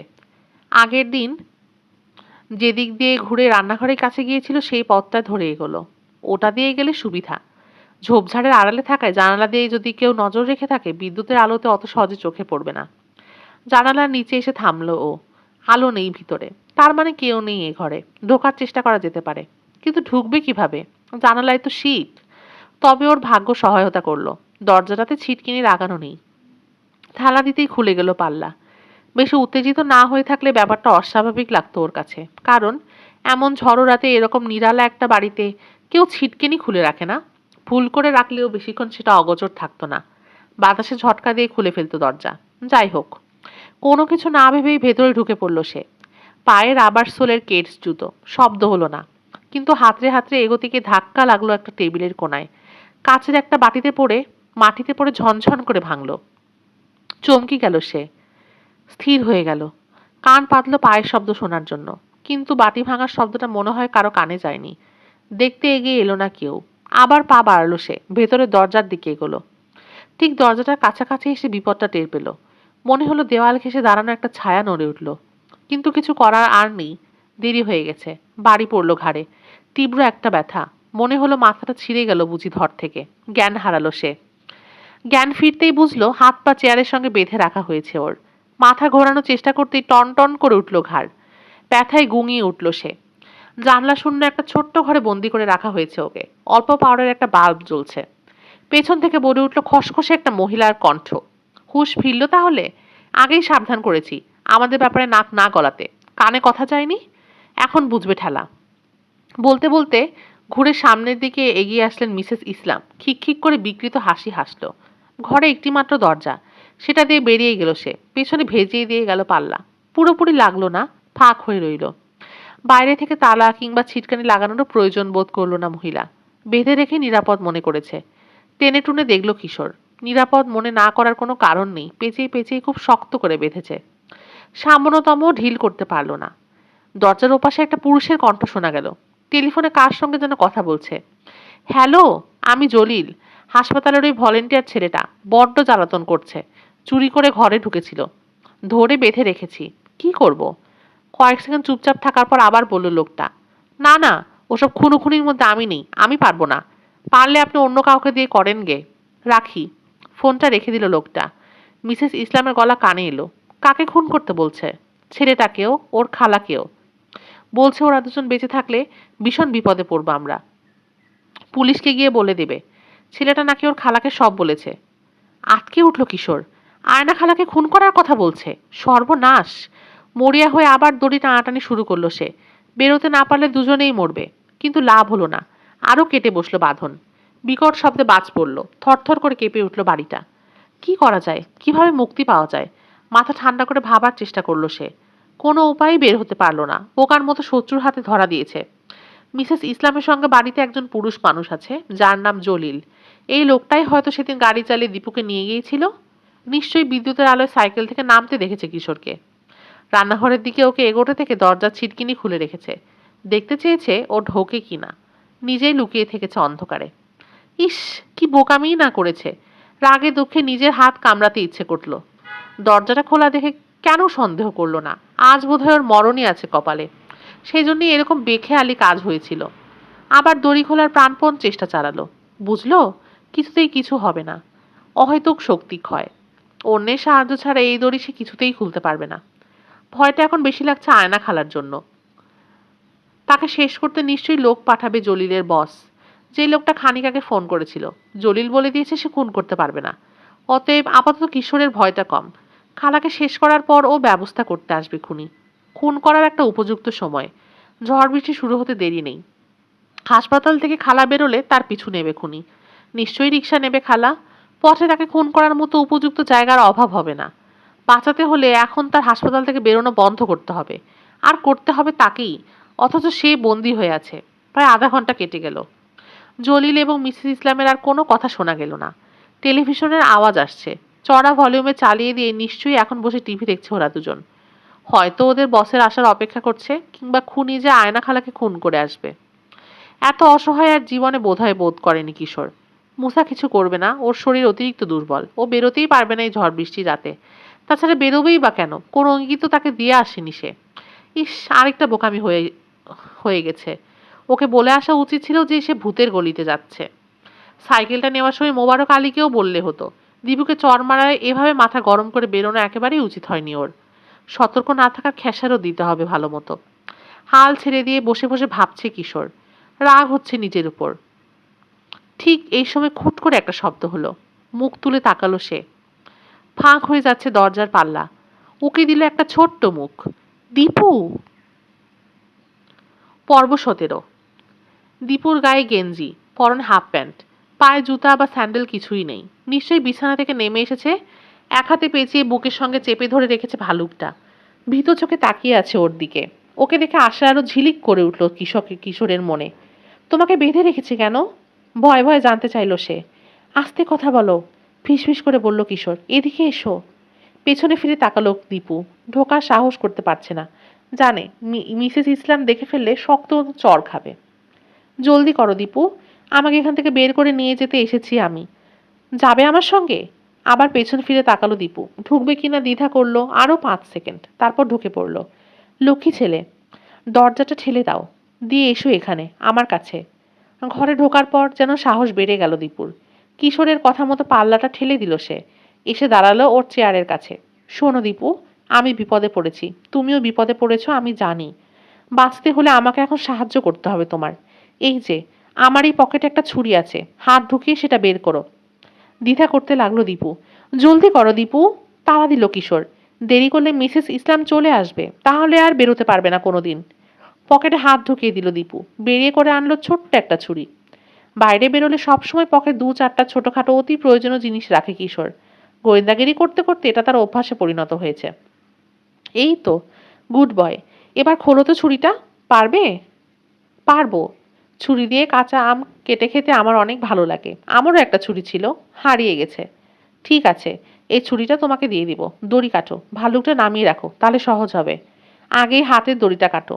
ডান হাত দেখিয়ে দিল কিশোর। ছেলেটা বুদ্ধিমান, যা যা করতে বলা হলো ঠিক মতোই করলো। ছোট হলেও ছুরিটা অসম্ভব ধার। পোঁচ দিতেই দড়ি কেটে গেল। আন্দাজ ঠিক রাখতে পারেনি দীপু। চামড়ায়ও লাগলো পোঁচ, রক্ত বেরোতে লাগলো। কেয়ারই করলো না কিশোর। একটা হাত মুক্ত হতেই দীপুর হাত থেকে ছুরিটা নিয়ে কয়েক পোঁচে অন্য হাত আর পায়ের বাঁধন কেটে মুক্ত করে দিল। ভালুকটা আবার তুলে নিয়েছে দীপু। ওকে কোলে তুলে নিয়ে নিঃশব্দে ঘরটা থেকে বেরিয়ে এলো কিশোর। বাধা দিল না দীপু। টেলিভিশনের জোরালো আওয়াজ শোনা যাচ্ছে বাঁ দিক থেকে। ডান দিকে আরেকটা দরজা দেখা গেল। সেদিকে ছুটল সে। ছিটকিনি খুলে বেরিয়ে এলো বাইরে। দৌড় দিল গেটের দিকে। এক ছুটে গেট পেরিয়ে একেবারে রাস্তায়। পেছন ফিরে তাকালো না আর। টিপ টিপ বৃষ্টি শুরু হয়ে গেছে। ঝোপের আড়াল থেকে সাইকেলটা বের করে ভালুকটাকে আটকালো পেছনের কেরিয়ারে। সামনের ডান্ডায় দীপুকে বসিয়ে দিয়ে শক্ত হাতে হ্যান্ডেল করতে শুরু করলো। সাঁই সাঁই করে প্যাডেল ঘুরিয়ে চলল কিশোর। পেছন থেকে ঠেলে ওর গতি আরও বাড়িয়ে দিল ঝড়ো বাতাস। কোনো অসুবিধা হচ্ছে না তো তোমার? জিজ্ঞেস করলো দীপুকে। না, আমি এভাবে সাইকেল বসতে পারি। আসগর চাচা আমাকে এভাবে সাইকেলে বসিয়ে স্কুলে নিয়ে যেত। আসগর চাচাকে? আমাদের বাড়ির কাজের লোক। কাল তোমাকে গাড়িতে করে কোথায় নিয়ে গিয়েছিল ওরা? আমাকে কোথাও নেয়নি। আমি নিজের চোখে দেখলাম গাড়িতে করে তোমাকে নিয়ে গেল, তুমি যেতে চাইছিলে না। জোর করে নিল। এত তাড়াতাড়ি ভুলে গেছো? আমাকে নেয়নি। তবে কাকে নিল? আমি কি ভুল দেখলাম? অপুকে নিয়েছে। অবাক হলো কিশোর। অপুকে? আমার ভাই। আমার একটা যমজ ভাই আছে, দেখতে আমারই মতো। এতক্ষণে ভেদ হলো ঘন ঘন দীপুর চেহারা পরিবর্তনের আসল রহস্য। আসলে এক একবার এক একজনকে দেখেছে কিশোর। যমজ ভাই বলে চেহারায় খুব মিল দুজনের। বেমিলও আছে। টিকিট বের করতে গিয়ে যে ছেলেটাকে দেখেছিল কিশোর, সে অপু। সেজন্যই ওকে চিনতে পারেনি। রান্নাঘরে যে ছেলেটাকে বসিয়ে থাকতে দেখেছিল সেও দীপু নয়, সে অপু। গাড়িতে করে নিয়ে যাওয়া হয়েছে যাকে। বাড়ির ভেতরে চিৎকার শুনেছে দীপুর। মোটেলের সামনে যাকে দেখেছে সেও দীপু। তার মানে সে যে ভেবেছিল দীপুকে বাইরে কোথাও পাঠিয়ে আবার ফেরত আনা হয়েছে, সেটা ভুল। সে আগাগোড়া এই বাড়িতেই ছিল। কোথায় নিয়ে গেছে তোমার ভাইকে জানো? না, জানি না। কাঁদো কাঁদো গলায় বলল দীপু। আমি অপুকে দেখতে চাই। ও কোথায় আছে? তা তো আমি জানি না। বৃষ্টি বাড়ছে ধীরে ধীরে। ঝাপটা মারছে দমকা বাতাস। সেই সঙ্গে বজ্রপাত। নিউমোনিয়া থেকে সবেমাত্র সেরে উঠেছে দীপু। এখন বৃষ্টিতে ভিজলে তার মারাত্মক ক্ষতি হয়ে যেতে পারে। তাড়াতাড়ি যাওয়া দরকার। কথা বলার উপায় নেই। আরো দ্রুত প্যাডেল ঘোরাতে লাগলো কিশোর। কিন্তু যত তাড়াতাড়িই করুক, সাইকেলে গেলে না ভিজে যেতে পারবে না। কিছু দূরে গিয়ে একটা রিক্সা দেখে ডাক দিল। সাইকেলটাকে তালা দিয়ে রাস্তার ধারে কাত করে ফেলে রেখে রিক্সায় উঠে পড়ল। যেভাবে ফেলে যাচ্ছে চুরি হয়ে যাওয়ার সম্ভাবনা 16 আনা। গেলে যাক। একটা সাইকেলের জন্য দীপুকে ভেজানো ঠিক হবে না। আবার যদি অসুখটা বাড়ে, বাঁচানোই দায় হয়ে পড়বে। কিশোর উঠে নিজের শার্ট খুলে ওর মাথা মুছিয়ে দিল। তারপর চিপে শার্টটা থেকে পানি বের করে আবার গায়ে দিল। রিক্সাওয়ালাকে বলল, একটু তাড়াতাড়ি চালাও ভাই, ক্যান্সার হাসপাতালে যাও। ভেবেচিন্তে আগে হাসপাতালে যাওয়ার সিদ্ধান্ত নিল সে। বাড়ি গেলে সময় নষ্ট হবে। ইতিমধ্যে যদি খালা হাসপাতাল থেকে বেরিয়ে গিয়ে থাকে, তাহলে আর কিছুই করার থাকবে না। যদি না বেরোয়, তাহলে তাকে সাবধান করে দেওয়া যাবে। হাসপাতালে বসেই পুলিশকে ফোন করা যাবে। কোনখান থেকে বাড়িতে আর হাসপাতালে ফোন করতে পারলেও হতো। কিন্তু কোথায় পাবে ফোন? আমেরিকার মতো তো আর রাস্তার ধারে ফোনের বুথ থাকে না। মোটর সাইকেলের শব্দ কানে এলো। পেছন থেকে রিকশার পাশ কাটিয়ে বেরিয়ে গেল একটা লাল হোন্ডা 100 সিসি সিডিআই। হেলমেটের জন্য আরোহীর মুখ দেখা গেল না। অরুণেরটাও লাল হোন্ডা। এসেছেও ভূতের গলির দিক থেকে। সেই নয় তো? আশ্চর্য! কালও গিয়েছিল, আজও একই সময়। কাকতালীয় হতে পারে না ব্যাপারটা। নিশ্চয়ই ওর পিছু নিয়েছিল। পর্ব 18। হাসপাতালে যখন পৌঁছলো কিশোর, অঝরে বৃষ্টি হচ্ছে। ভাগ্যিস রিক্সাটা নিয়েছিল। সাইকেলে করে আসতে গেলে মারাই পড়তো দীপু। কিশোরের সঙ্গে রাতের বেলায় বৃষ্টির মধ্যে রিক্সায় করে আসতে খুব ভালো লাগছে ওর। এরকম করে আর কোনোদিন সে বের হয়নি। এটা তার কাছে এক নতুন অভিজ্ঞতা, অ্যাডভেঞ্চার। রিক্সাওয়ালাকে ভেতরে ঢুকতে বলল কিশোর। একেবারে গাড়ি বারান্দার ছাদের নিচে নিয়ে যেতে বলল। নিয়ে গেল রিক্সাওয়ালা। নেমে পার্কিং লটের দিকে চোখ পড়তে স্থির হয়ে গেল কিশোরের দৃষ্টি। গোটা তিনেক মোটর সাইকেল রয়েছে। তার মধ্যে একটা পরিচিত লাল হোন্ডা 100 সিসি সিডিআই। চিন্তিত হয়ে পড়ল সে। অরুণ এই সময় হাসপাতালে কেন?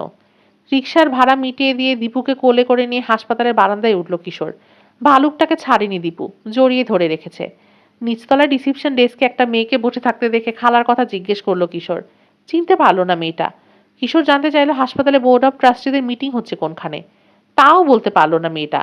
বসে আছেন কি জন্য এখানে জিজ্ঞেস করতে বড় ইচ্ছে করলো কিশোরের, কিন্তু করলো না। অনুমান করলো মিটিং হাসপাতালের বড় কোনো কর্মকর্তার অফিসে হওয়াটাই স্বাভাবিক। ডিরেক্টরের অফিস কয়তলায় জানতে চাইলো। এর জবাব দিতে পারলো মেয়েটা, দোতলায়। দীপুকে ওখানে রেখে আসবে কিনা ভাবলো কিশোর। না, নির্ভর করা যায় না এই মেয়েটার উপর। ওর দায়িত্বে রেখে যাওয়া ঠিক হবে না। মিসেস ইসলাম আর জলিল নিশ্চয়ই এতক্ষণে জেনে গেছে দীপুকে নিয়ে পালিয়েছে কিশোর। আয়না খালার খোঁজেও এখানে এসেছে সেটা যদি আন্দাজ করতে পারে, তাহলে এসে ঢুকেই দেখে ফেলবে ছেলেটাকে, আবার ধরে নিয়ে যাবে। রিসিপশনিস্ট আটকাতে পারবে না। দীপুকে কাছছাড়া করা তার জন্য নিরাপদ না। দোতলায় উঠে এলো সে। একজন ওয়ার্ড বয়কে জিজ্ঞাসা করে জেনে নিল পরিচালকের অফিসটা কোন দিকে। সিঁড়ির দিকে চোখ পড়তেই থমকে গেল। একটা ছায়া হারিয়ে গেল সিঁড়ির বাঁকে। অরুণের মতো লাগলো। দীপুকে কোলে নিয়ে দৌড় লাগালো কিশোর। অরুণ হলে ওকে জিজ্ঞেস করবে ভূতের গলিতে গিয়েছিল কেন, কিন্তু ও চারতলায় উঠতে উঠতে হারিয়ে গেল অরুণ। কোথায় যে ঢুকে পড়লো বোঝা গেল না। এখানে উঠে এসে অবশ্য একটা সুবিধে হলো। দীপুকে বসিয়ে রেখে যাওয়ার ব্যবস্থা হলো। দেখলো ডিউটিতে বসে আছে নার্স বিশাখা। এত রাতে দীপুকে সহ কিশোরকে দেখে চোখ কপালে উঠল ওর। জিজ্ঞেস করলো, একে নিয়ে এলে কোত্থেকে? সে অনেক কথা। আপনার কাছে বসিয়ে যাচ্ছি, দেখুন ওকে। ও হারালে কিন্তু পুলিশের ঝামেলায় পড়বেন, বলে দিলাম। একটা চেয়ারে দীপুকে বসিয়ে দিল কিশোর। আর কোনো প্রশ্ন করার সুযোগ দিল না মহিলাকে। করিডোর ধরে ছুটল। পেছনে তাকালে দেখতে পেত হাঁ করে ওর দিকে তাকিয়ে আছে নার্স বিশাখা। আবার দোতলায় নেমে এলো কিশোর। একজন পিয়নকে জিজ্ঞেস করে জানতে পারলো ডিরেক্টরের অফিসেই মিটিং হয়েছে। শেষ হয়েছে আধ ঘন্টা আগে। সদস্যরা প্রায় সবাই চলে গেছে। বেগম মেহেরুন্নেসাকে চেনে পিয়ন। মিনিট 15 আগেও তাকে হাসপাতালে দেখেছে। একা গেছেন না কারো সঙ্গে জানতে চাইল কিশোর। শিকদার সাহেবের সঙ্গে দেখলাম ওপরতলায় যেতে। তারপর কোনখানে গেছে জানি না। স্বস্তির নিঃশ্বাস ফেলল কিশোর। 15 মিনিট আগে দেখেছে পিয়ন, তার মানে এখনো ওপরেই আছেন খালা। আর ডাক্তার শিকদার যতক্ষণ সঙ্গে আছেন ততক্ষণ খালা নিরাপদ। একা একা যাওয়ার চেষ্টা না করলেই হয়। খালাকে খুঁজে বের করতে ছুটল সে। চারতলায় উঠে নার্স স্টেশনে ঢুকলো। বিশাখার সামনে এসে জিজ্ঞেস করলো, বেগম মেহেরুন্নেসাকে দেখেছেন? মাথা নাড়ল মহিলা। না তো। তিনিও এসেছেন নাকি? হ্যাঁ, এতক্ষণ ডিরেক্টরের অফিসে মিটিং ছিল। মিটিংয়ে ডিরেক্টরের পিয়ন বলল ডাক্তার শিকদার সঙ্গে ওপরে উঠেছে। কোন তলায় গেল বুঝলাম না। শিফট ইনচার্জের নাম দেখে সতর্ক হয়ে গেল বিশাখা। ঢিলেঢালা ভাবটা দূর হয়ে গেল চোখের পলকে। সোজা হয়ে বসো চেয়ারে। মাথা নেড়ে বলল, না দেখিনি। ভালুকটাকে জড়িয়ে ধরে দীপু বসে আছে চুপ করে। ওকে বলল, কিশোর আর একটু বসো। হ্যাঁ আমি আসছি। তারপর তোমাকে বাড়ি নিয়ে যাব। করিডোরে বেরিয়ে খুঁজতে শুরু করলো কিশোর। যে কয়টা দরজা বন্ধ দেখলো সবগুলো ঠেলে ঠুলে উকি দিতে লাগলো ভিতরে। এভাবে উকি দেওয়াটা ঠিক হচ্ছে না জেনেও। খুঁজতে খুঁজতে নিষিদ্ধ দরজাটার সামনে চলে এলো সে। একটা মুহূর্ত তাকিয়ে রইল ওটার দিকে। ফাঁক হয়ে আছে। বিকেলে শ্রমিকরা বের হয়ে যাওয়ার সময় বোধহয় ঠিক মতো লাগায়নি। এই তলায় খোঁজা শেষ হয়েছে। 10 তলায় যাওয়ার জন্য ঘুরল সে। কানে এলো একটা শব্দ। মনে হলো দরজাটার ওপাশ থেকে আসছে। আবার কান পাতলো। শোনা গেল না আর। দেরি হয়ে যাচ্ছে। খালাকে তাড়াতাড়ি খুঁজে বের করা দরকার। একা হাসপাতাল থেকে বেরিয়ে গেলে ওর এত কষ্ট সব বিফলে যাবে। পা বাড়ালো সে। ঠিক এই সময় আবার শোনা গেল দরজার ওপাশে শব্দ। আশ্চর্য, এত রাতে এই অন্ধকারে অসমাপ্ত ফ্লোরে কে শব্দ করছে? নার্স সাফিয়ার লাশের কথা মনে পড়ল। আবার কাউকে নিয়ে গিয়ে ওখানে খুন করা হচ্ছে না তো? খুন? আয়না খালা! হাত পা অবশ্যই আসতে চাইল কিশোরের। বুকের মধ্যে কাঁপুনি শুরু হলো। একটা মুহূর্তও দ্বিধা না করে দরজা ঠেলে ভিতরে ঢুকে পড়ল সে।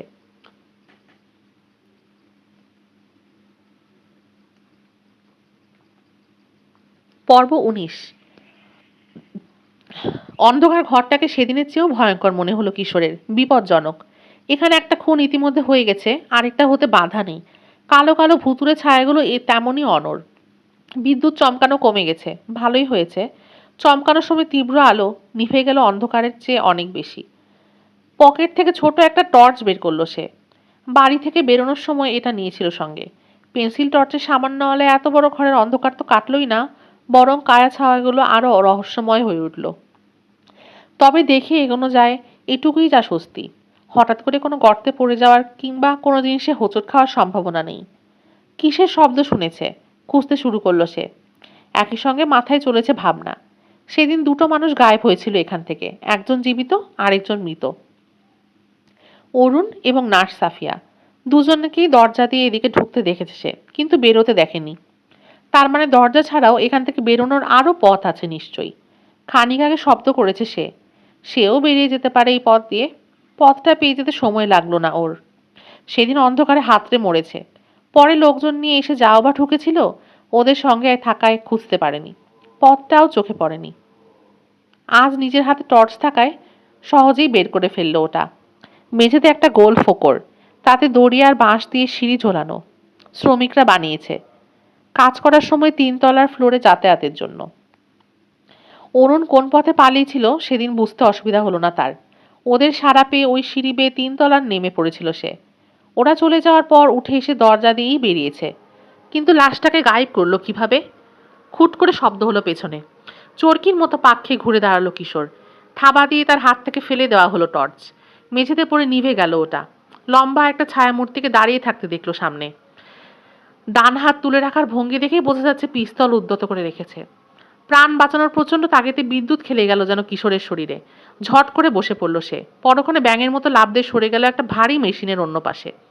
হামাগুড়ি দিয়ে সরে যেতে লাগতো আরেক দিকে। এত তাড়াতাড়ি সরে যেতে পারবেও ভাবেনি বোধহয় লোকটা, তাই সতর্ক ছিল না। ভেবেছিল টর্চটা ফেলে দিলেই ভয় কুকড়ে যাবে কিশোর, তখন যা ইচ্ছা করবে ওকে নিয়ে। ভালো চাও তো বেরিয়ে এসো, হুমকি দিল লোকটা। বিকৃত শোনানো কথা, মুখে রুমাল চাপা দিয়ে কথা বলে যেমন হয় খানিকটা তেমন। চেনা চেনা লাগলো কণ্ঠটা। অরুণ নয়। চুপ করে রইল কিশোর।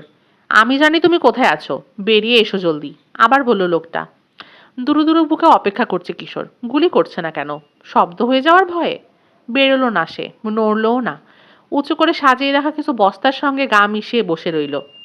এক পাশে এক পা ডানে সরল লোকটা, এগিয়ে আসতে শুরু করলো। একবারে ওর 3 হাতের মধ্যে চলে এলো, শাসালো। তুমি কি ভেবেছো লুকিয়ে থেকে পার পাবে? মোটেও না। বেঁচে ফিরে যেতে পারবে না তুমি এখান থেকে। কিশোর বুঝে গেল ওকে দেখতে পাচ্ছে না লোকটা, সঙ্গে টর্চ নেই, তাহলে জ্বালাতো। আন্দাজে কথা বলতো না। সে এখন নড়লেই দেখে ফেলবে এবং গুলি করবে। দম বন্ধ করে বসে রইল কিশোর। দরজায় শব্দ হলো। ফিরে তাকালো কিশোর। আবার খুলে যাচ্ছে পাল্লাটা। করিডোরের আলোয় দেখা গেল আরেকজন লম্বা লোক ঢুকছে। পলকের জন্য দেখা গেল ওকে। আবার ভিজিয়ে দিল দরজা। ভেতরে ঢুকেছে লোকটা। কে ও? পিস্তলধারীর সঙ্গী?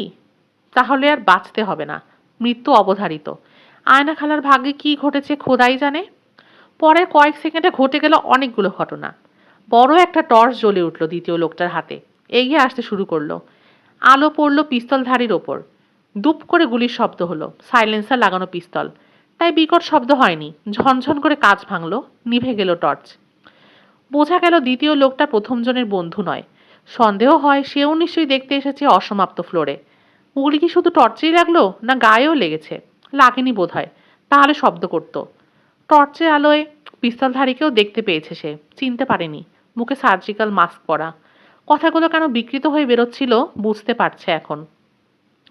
পিস্তল ধরা হাতটা সামনে বাড়ানো। দুজন শত্রু এখন তার। যাকে দেখবে তাকেই গুলি করবে। মরিয়া হয়ে উঠল কিশোর। এক লাফে উঠে দাঁড়ালো, থাবা মারল লোকটার পিস্তল ধরার হাতে। ঠকাস করে মেঝেতে পড়লো ওটা। অস্ফুট শব্দ করে উঠল লোকটা। উবু হয়ে বসে অন্ধকারে হাতটাতে লাগলো, পিস্তল খুঁজছে। এরকম কোনো সুযোগের অপেক্ষাতেই ছিল বোধহয় দ্বিতীয় লোকটা। ছায়ার মধ্যে থেকে আচমকা এসে মাস্ক পরা লোকটার ঘাড়ে লাফিয়ে পড়লো। ব্যাস, শুরু হয়ে গেল ধস্তাধস্তি। কিশোরও বসে রইল না, পিস্তলটা খুঁজতে লাগলো। পেয়ে গেল কয়েক সেকেন্ডের মধ্যেই। চিৎকার করে উঠল, যেই হন আপনারা উঠে দাঁড়ান, পিস্তল এখন আমার হাতে। থেমে গেল সব ধস্তাধস্তি। দুটো ছায়ামূর্তিকেই উঠে দাঁড়াতে দেখলো কিশোর। ওটা আমাকে দিয়ে জলদি একটা টর্চ নিয়ে এসো কিশোর। কণ্ঠ চিনতে অসুবিধা হলো না কিশোরের। অরুণ পরে যে ঢুকেছে। পিস্তল দিতে দ্বিধা করতে লাগলো কিশোর। অরুণকে কি বিশ্বাস করা যায়? মনে হলো যায়। সার্জিক্যাল মাস্ক পরা লোকটা যেহেতু তারও শত্রু, সে কে এখন জানা হয়ে গেছে ওর। মাস্কের জন্য প্রথমে কথা বিকৃত শোনা যাচ্ছিল, সেজন্য চিনতে পারেনি। এখন পেরেছে। অনেকগুলো প্রশ্নের জবাব পেয়ে গেছে লোকটাকে চেনার সঙ্গে সঙ্গে। বেরোচ্ছ না কেন? একটা টর্চ দরকার। অরুণ বলল, আমাকে বিশ্বাস করো, তোমার খালাকেও এখানে কোথাও ফেলে রেখেছে, জলদি যাও। আর দ্বিধা করলো না কিশোর। পিস্তলটা অরুণের হাতে দিতে দিতে জিজ্ঞেস করলো, টর্চ পাবো কোথায়? দৌড়ে গিয়ে সিকিউরিটিকে খবর দাও, আমি একে আটকে রাখছি। পর্ব 20। আয়না খালাকে পাওয়া গেল দেওয়াল ঘেঁষে রাখা কতগুলো সিমেন্টের বস্তার আড়ালে, হাত পা বাঁধা অবস্থায়। মারা যাননি। মাথায় পিস্তলের বাড়ি মেরে বেহুশ করে ফেলা হয়েছে। তাড়াতাড়ি তাকে জরুরি বিভাগে পাঠিয়ে দেওয়া হলো। মাস্ক পরা লোকটাকে নিয়ে আসা হলো হল ঘরে। নার্স বিশাখা যেখানে ডিউটি দিচ্ছে। পিস্তল তাক করে রাখার আর দরকার নেই, ওটা সিকিউরিটিতে হাতে দিয়ে দিয়েছে অরুণ। ওরাই এখন পিস্তল তাক করে পাহারা দিচ্ছে লোকটাকে। এক টানে ওর মুখোশ খুলে ফেললো অরুণ। চমকে গেল সবাই। কিশোর বাদে সে আগেই চিনে ফেলেছিল লোকটাকে। শিফট ইনচার্জ ডাক্তার শিকদার হেমায়েত হোসেন। ক্লান্ত ভঙ্গিতে একটা চেয়ারে বসে পড়লেন ডাক্তার। কারো দিকে তাকাচ্ছেন না, বিড়বিড় করে বললেন, তোমরা সবাই ভুল করছো, আমি ক্রিমিনাল নই। ক্রিমিনাল নন মানে? ভুরু নাচালো অরুণ। আপনার চেয়ে বড় পাষণ্ড আর কে আছে? কিশোরের দিকে তাকালো সে। এই লোকই খুন করেছে নার্স সাফিয়াকে। তোমাকে আর তোমার খালাকেও খুন করতে যাচ্ছিল। আমার সন্দেহ হয়েছিল আজ রাতে কিছু একটা ঘটাবে শিকদার, এবং সেটা মিটিংয়ের পরেই। তাই অপেক্ষা করছিলাম। বাথরুমে গিয়েছিলাম, এই সুযোগে শিকদার তোমার খালাকে নিয়ে উধাও হয়ে গেল। কোথাও খুঁজে না পেয়ে শেষে মনে হলো নিশ্চয়ই সেকেন্ড উইংয়ে ঢুকেছে। কথাটা মনে হওয়ার সঙ্গে সঙ্গে ঘাম দিল শরীরে। খুনটা করেই ফেললো নাকি ভেবে ভয় পেয়ে গেলাম। আমি সময় মতো না ঢুকলে ঠিকই করে ফেলতো, আর তুমি আসতে আরেকটু দেরি করলে আমি ধরা পড়ে যেতাম। তখন দুজনকেই খুন করতো। বেপরোয়া লোক। আমি এখন পরিষ্কার বুঝতে পারছি সবকিছু, কিশোর বলল। নার্স সাফিয়া ডাক্তারের গোপন কথা জেনে ফেলে ব্ল্যাকমেইল করছিল। প্রচুর টাকার দরকার ছিল ওর, কারণ মেয়েকে ছিনিয়ে নেওয়ার ভয় দেখিয়ে ওকে ব্ল্যাকমেইল করছিল ওর স্বামী। খুন হতে হলো বেচারিকে। গোপন কথাটা কি ডাক্তার সাহেব, বলবেন? আরেকদিকে মুখ ফিরিয়ে রাখলেন ডাক্তার, জবাব দিলেন না। গোপন কথাটা কি আমি বলি, অরুণ বলল। ছেলে ধরা আর নারী পাচারকারী দলের সঙ্গে জড়িত শিকদার। জুয়া খেলার অভ্যাস আছে, নিশ্চয়ই অনেক টাকা ধার দেনা করে বেকায়দায় পড়েছিল সে।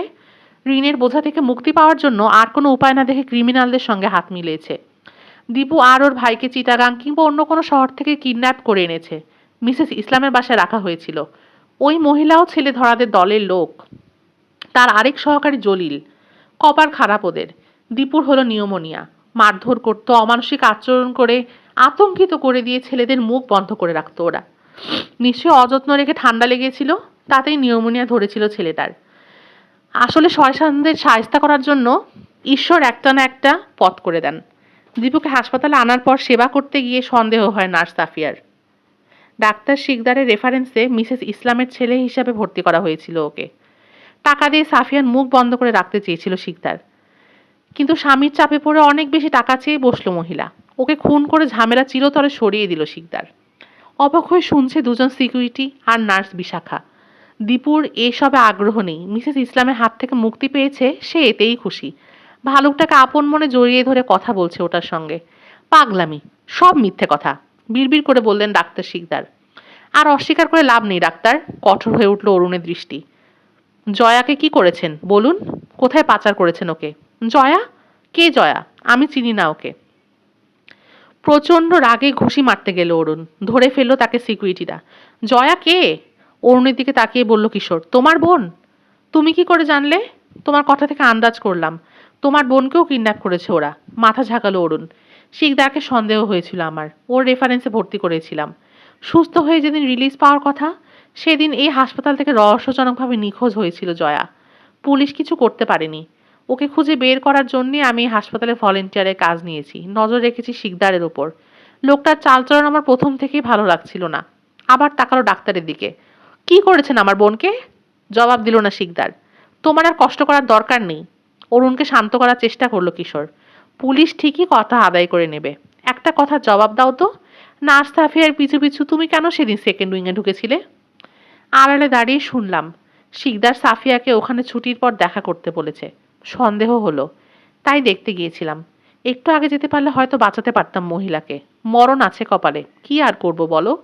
গিয়ে দেখি গলায় ছুরি মেরে খুন করে ফেলেছে ওকে শিকদার। হতভাগ হয়ে দাঁড়িয়ে আছি, এই সময় দরজা খুলে তুমি ঢুকলে। ওখানে দেখলে আমাকে সন্দেহ করবে সবাই, তাই পালালাম শ্রমিকদের দড়ি বেয়ে। কিন্তু তোমাকে এক বাক্স ছুরি চুরি করতে দেখেছি আমি সেদিনই। ওই ছুরিটার একটাই নার্সের গলায় বাঁধা ছিল। ওই ছুরির একটা নয়, ওই ধরনের একটা ছুরি। এটা হাসপাতাল, সার্জিক্যাল নাইফের অভাব নেই। ডাক্তার শিকদারের পক্ষে ওরকম হাজারটা ছুরি জোগাড় করা সম্ভব। কিন্তু তুমি চুরি করলে কেন? আমি চুরি করিনি। ডাক্তার আকবর আমাকে বাক্সটা নিতে পাঠিয়েছিল।